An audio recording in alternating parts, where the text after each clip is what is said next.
हाथों की झुर्रियां खत्म करने का आसान नुस्खा। अगर आपके हाथों पर उम्र से पहले झुर्रियां पड़ गई हैं तो परेशान होने की जरूरत नहीं। ये घरेलू नुस्खा आपके हाथों को दोबारा नम, मुलायम और जवान बना देगा। शहद से हाथों की झुर्रियां खत्म करने का तरीका।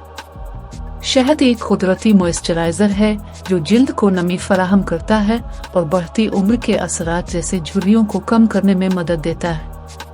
अगर आपके हाथ खुश्क, सख्त या झुर्रियों वाले हो गए हैं तो शहद का ये आसान नुस्खा जरूर आजमाएं। अंडे से हाथों की झुर्रियां खत्म करने का तरीका। अंडा एक जिल्द को टाइट करने और झुर्रियों को कम करने में मदद देता है। इसमें प्रोटीन और कोलेजन होता है जो जिल्द को जवान और तरोताजा बनाता है। दूध से हाथों की झुर्रियां खत्म करने का तरीका। दूध में कुदरती लिकटिक एसिड और विटामिन मौजूद होते हैं जो जिल्द को नर्म, रोशन और जवान बनाने में मदद करते हैं।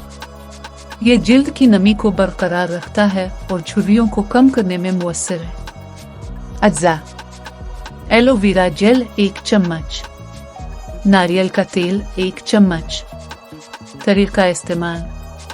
तमाम अज्जा को अच्छी तरह मिक्स करें और रात को सोने से पहले हाथों पर अच्छी तरह मसाज करें और रात भर लगा रहने दें। फवाइद।